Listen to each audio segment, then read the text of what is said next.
Did you suffer any setbacks along the way to building? Did you go through anything that was like leveled you during this process? I mean, we know what you went through in the beginning, the very Yeah, beginning, but what about this process and how'd you overcome that? we did.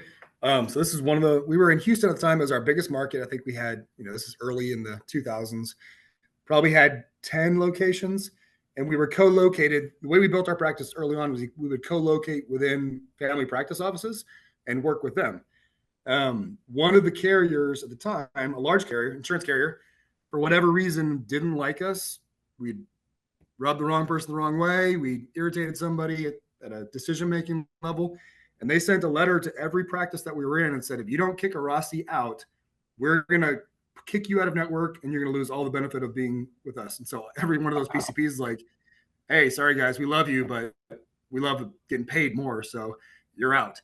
That was devastating because that was basically our biggest market, all the revenue gone, our relationship, our footprint. And so what we had to do was basically communicate and convince to that carrier, hey, please don't do this.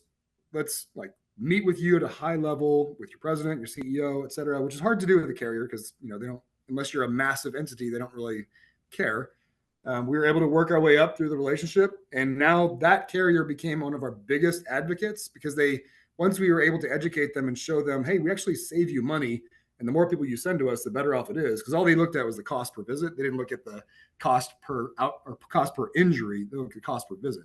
And so once they were able to do their own analytics, it was like, oh no, this is great. And then they ended up, so that devastating loss to us, the big hurdle, and it wasn't like an overnight thing. This was 6 months, 9 months of going further in debt, which is part of the reason we had so many $1 million in debt because we had to keep ourselves whole.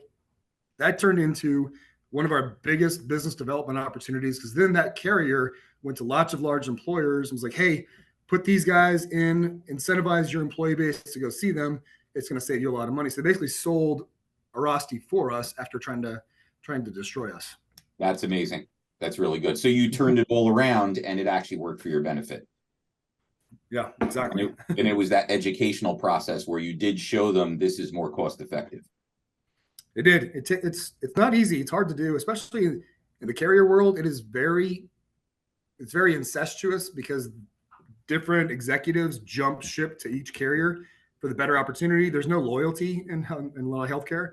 And so as soon as you develop a great relationship with one of the large carriers, with whoever the VP of sales or their medical director is, like, oh, it's good. This is great. They love us.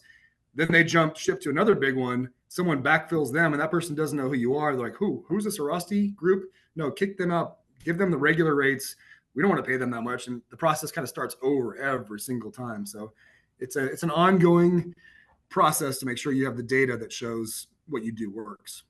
Sure. And there's tremendous value in that.